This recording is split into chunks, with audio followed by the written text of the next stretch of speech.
Hi everyone, my name is Erica, and on behalf of myself and my partners Carrie, Sean, Bear, Lupita, and Elisa, I'd like to welcome you to our presentation on moral and ethical development.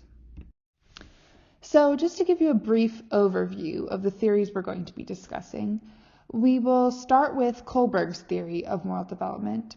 His was some of the earliest and most highly studied theories of moral development in adolescence, and it took a cognitive, reasoning-based approach to explaining moral development. Then we will discuss Rest's neo-Kohlbergian approach to moral thinking, which built upon Kohlberg's model, adding a few additional elements that Rest discovered were important to moral development, and also adding a bit more flexibility to the rigid stages that Kohlberg saw. Lastly, we will talk about Gilligan's theory of women's moral development. She was among the first to focus on women's perspectives in moral development, as they were largely neglected by Kohlberg and Rest. And she also introduces the concept of ethic of care as an approach to morality, as opposed to just a justice-based view. So I think before we begin learning about moral development, it's important to look at why we might need to study moral development as student affairs professionals. As we all know, one of the tenets of student affairs work is a concern with the holistic development of the student, and that certainly includes morality. If we look to formative documents such as the 1949 Student Personnel Point of View, quote, moral and ethical values for himself and for his community, end quote, are a critical part of an individual's total development, which is a key goal of student affairs practice. Additionally, 2 points brought up within the moral development chapter of student development in college. First being moral reasoning and the cognitive processes that enable it are highly influenced by one's education. So in working in higher education, we need to be committed to that cause. In addition, morality influences and is influenced by other aspects of development, such as racial identity, spiritual identity, psychosocial development, and so many more. So in order to gain a holistic view of development, we cannot leave morality unstudied. And to close up our discussion on why we should study moral development, I want to draw attention to a particular quote from our reading that stood out to me. And that quote is, "How students, faculty, and staff in post-secondary education morally reason within a community of scholars is vital to producing a society with individuals and groups who will use similar consideration in moral decision-making after college." The two main themes that I pulled out from this quote, the first is that the moral reasoning of students, staff, and faculty are all influential forces on campus. So we need to be concerned with our own moral development as much as we are with our students. And secondly, as with all of the areas of development we study, one of our primary reasons for assisting in moral development is to form individuals who will better the future of our society. So keeping in mind that as student affairs practitioners, it is important not only for us to help our students develop their morals, but also for us to develop our own so that we can better serve our students.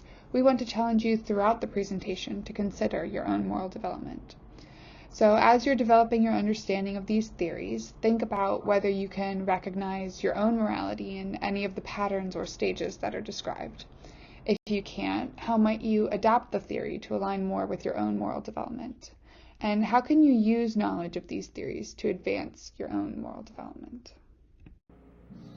Thank you, Erica, for the introduction. I'm Sean. I'll be leading us through Kohlberg's theory of moral development. This theory of moral development is based on psychology and moral philosophy, and it's focused on the process of making judgment, not necessarily the content, with universalism and individualism at the center. Kohlberg saw judgment having three main qualities. First, an emphasis on value rather than fact. Second, an effect on a person. And third, requirement that action be taken. It's important to note, as I go through this theory, that this study of moral reasoning was originally based off of a study of adolescent boys. Before we get into the main portion of this theory, Kohlberg states that there are some prerequisites and conditions for facilitating moral stage development. So in the prerequisites, Kohlberg says, Growth in general cognitive structures and social perspective taking creates a state of readiness. His idea is that perspective taking mediates between cognitive and moral development. For the conditions, exposure to higher stage thinking and cognitive conflict. So, for example, a student is faced with a situation that is in contradiction to their own moral reasoning or different from significant others. This challenges their current thought process. This theory is broken up into different stages with 3 criteria that can be found in each stage. The structure criterion is an individual displays similar reasoning pattern regardless of the content or situation. Next, the sequence of stages appear in a specific order. Not everybody moves through at the same rate or even gets through all the stages. And finally, the hierarchy criterion states that with each new stage, the stage becomes more developed and complex because it builds off of the previous ones. Moving on to Kohlberg's different stages of moral reasoning. It's divided into 3 levels. Each level represents the relationship between an individual and societal rules and expectations. Each level contains 2 different stages. For the first level, pre-conventional, individuals do not yet understand societal rules, and it's mainly individually focused. The first stage, heteronormous morality, what is right is defined by following rules to avoid punishment. This includes avoiding physically harming others and destruction to property. It's based around individual consequences without consideration of others. Stage 2, individualistic, instrumental morality. The individual follows the rules if it benefits themselves, aware that other people have their own interests that may differ, so what is right is defined by what is fair, an agreement, or equal exchange. The individual ensures satisfaction of their own needs with minimal negative consequences for themselves.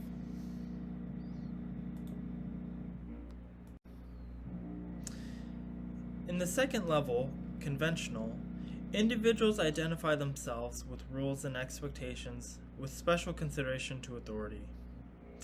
Stage 3, interpersonally normative morality. Right is meeting expectations and carrying out acceptable social roles in relation with others. A person is concerned with maintaining a good image with others, and this is to gain approval. Also, agreements, shared feelings, and expectations take importance over individual interests. However, at this stage, a social system perspective doesn't fully exist. Stage 4, social system morality.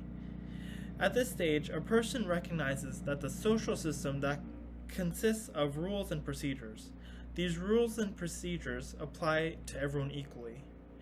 Right is defined by following and upholding laws and carrying out duties agreed upon.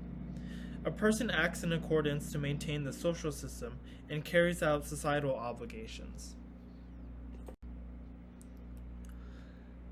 The last level in Kohlberg's theory, level 3, post-conventional or principled.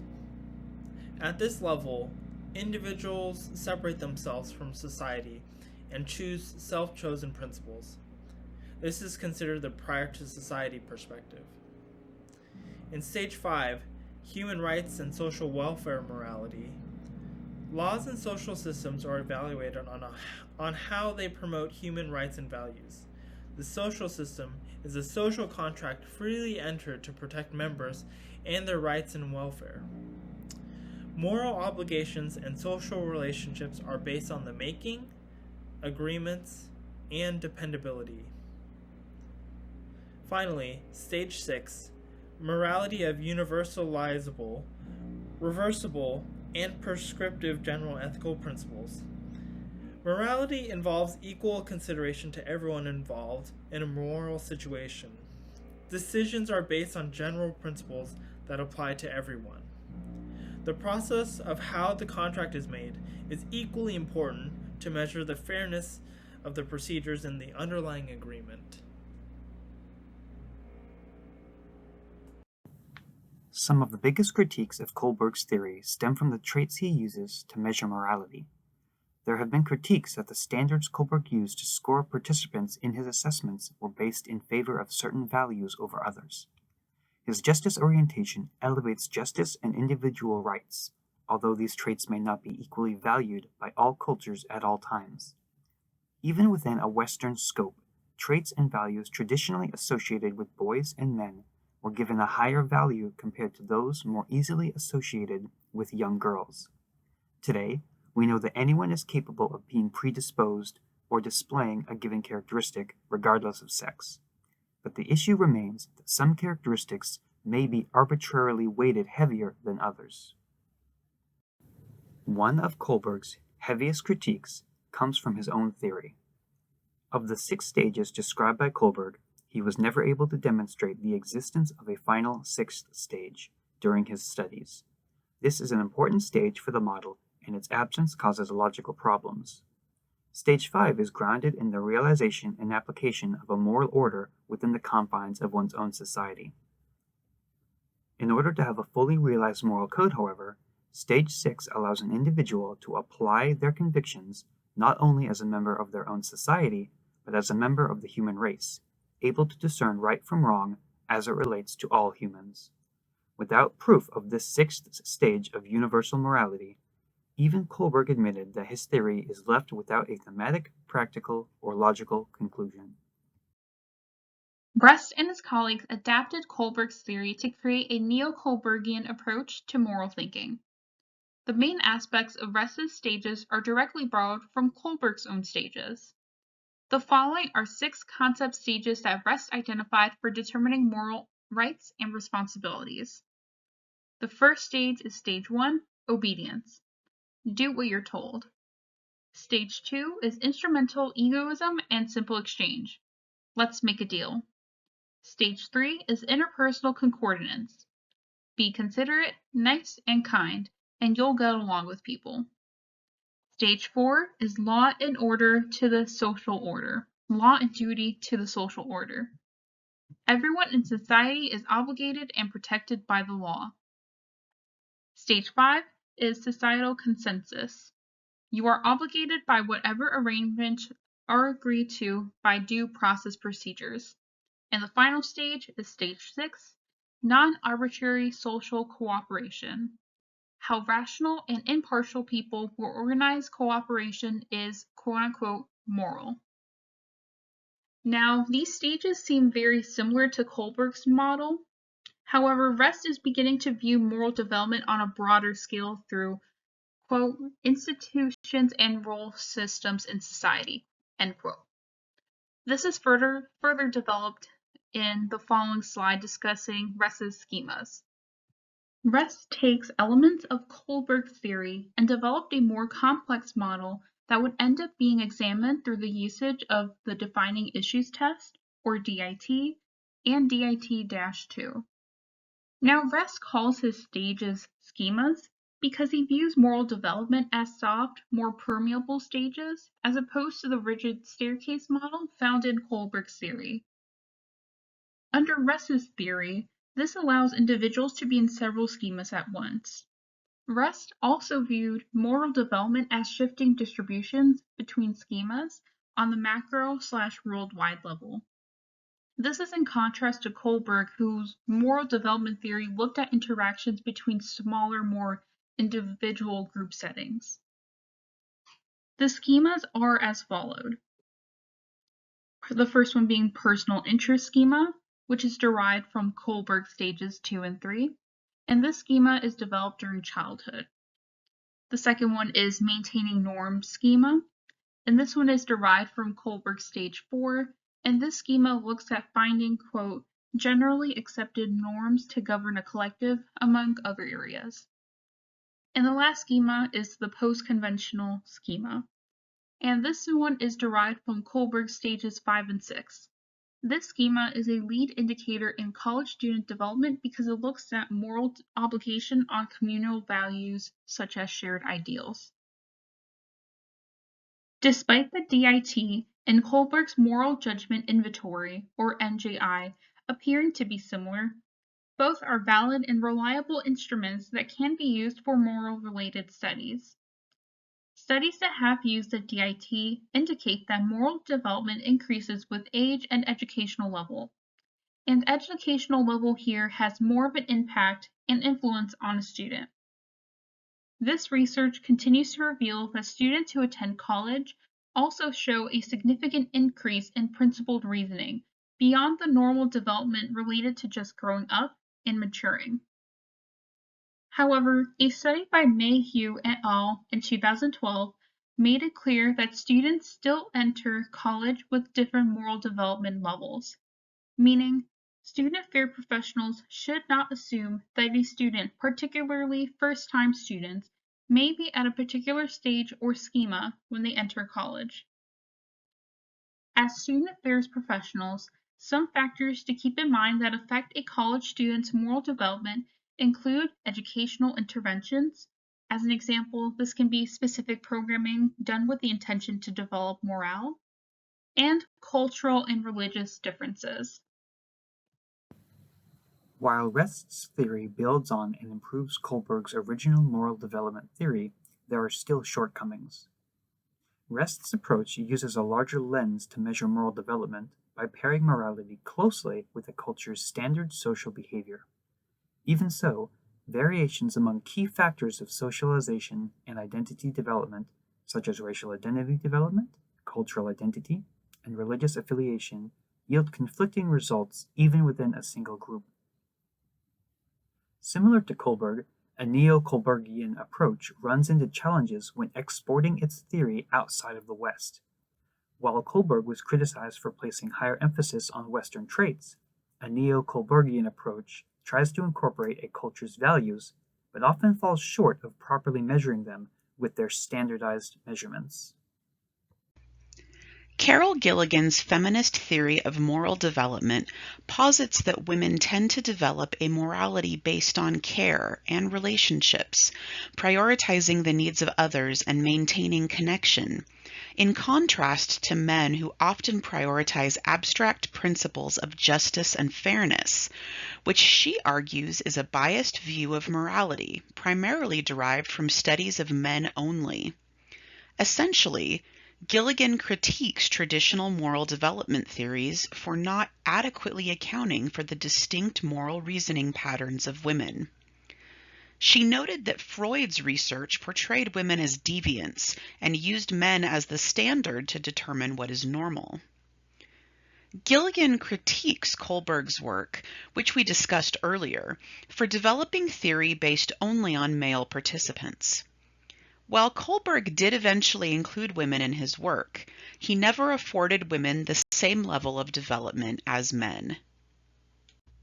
The central principle of Gilligan's theory is that for some individuals, often women, relationships with others carry equal weight with self-care when making moral decisions. She noted women in her study identified care and responsibility as their moral compass, and that women's moral development proceeds through a sequence of 3 levels and 2 transition periods. Each level corresponds with a more complex relationship between self and others. This graphic is a simplified version, and one I know Gilligan likes and finds effective since she shared it on her Facebook page in 2018. Starting at the pre-conventional level, only the needs of the self are recognized. As women navigate their journey from the pre-conventional to the conventional level, they begin to see the importance of their responsibilities towards others. This marks a significant moment where they understand that their earlier moral viewpoint might have seemed a bit self-focused. At the conventional level, the needs of others are prioritized while the needs of the self are denied. As women move into the second transition from conventional to post-conventional levels, they often find themselves trying to find a balance between caring for others and honoring their own needs. It's a delicate shift that involves figuring out how to harmonize their personal desires with the needs of those around them.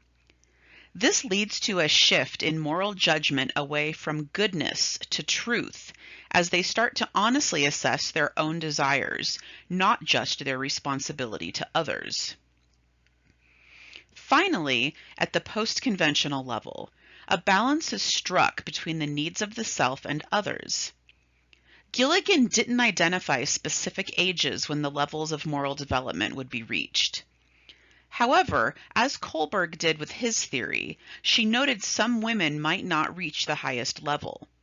She also observed that it wasn't life experience that pushed women to higher levels, but cognitive ability and changes in women's sense of self.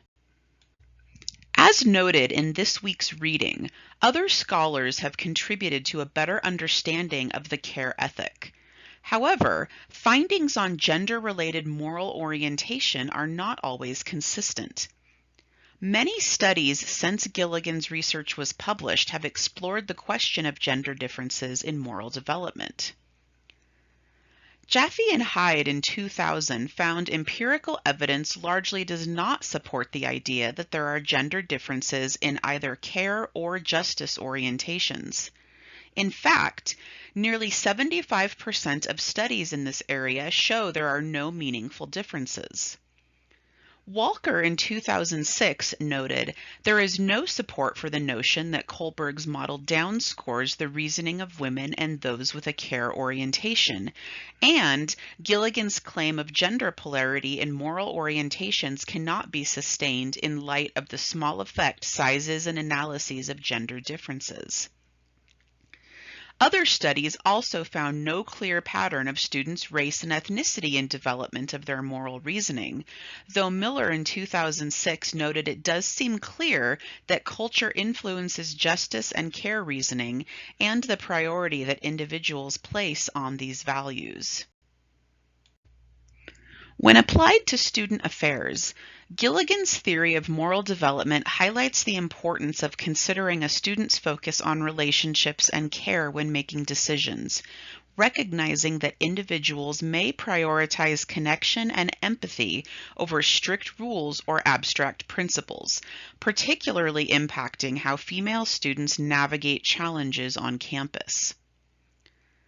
Unlike traditional moral development theories that prioritize justice and rules, Gilligan's theory emphasizes the significance of interpersonal relationships and the responsibility to care for others, which can be crucial in addressing student concerns related to social issues, peer conflicts, or personal struggles.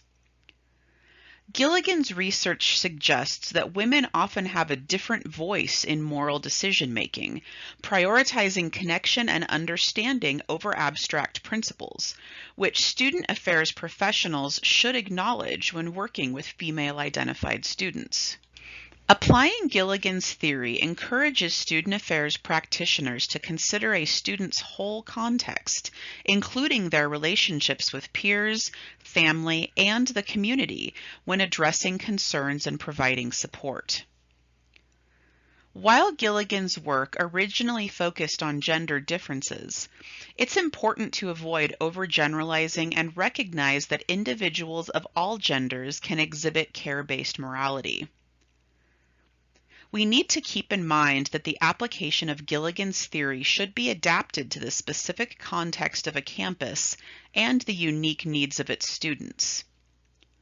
Overall, Gilligan's theory provides a valuable lens for student affairs professionals to better understand and support students by emphasizing the importance of relationships, care, and empathy in decision-making and navigating complex situations on campus.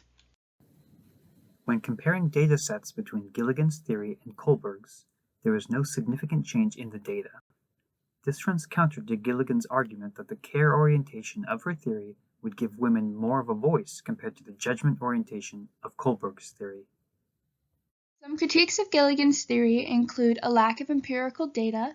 Many felt that she didn't provide sufficient large-scale data to support her claims, and that her interviews, which had a primary focus with women and girls, wasn't as representative as needed to generalize findings across the populations. With that, there was also a limited cross-cultural application, as it was developed in a Western context mainly focusing on middle-class perspective, which may not be available to other cultural contexts. The last thing is a neglect of other moral perspectives. Like we just kind of talked about, it was developed in a Western context, which does focus on care and justice. However, moral developments are a lot more complicated and include many dimensions, such as fairness, rights, relationships, which could overlap, which many people felt like it wasn't showcased in her theories. Future directions that can be taken with this is integrating and expanding upon respective contributions, so using what has been mentioned in the past to create more equal opportunities in the future. Moral development research could explore more nuanced, multidimensional, and culturally relevant perspectives, kind of like what we talked about earlier with the critiques of each theory. Moral developments across someone's lifespan, focus on moral dilemmas in real-life context, and incorporating emotional and social dimensions into the moral development theory, as we have noticed that external environmental impacts do play a role into how people create their own moral conditions.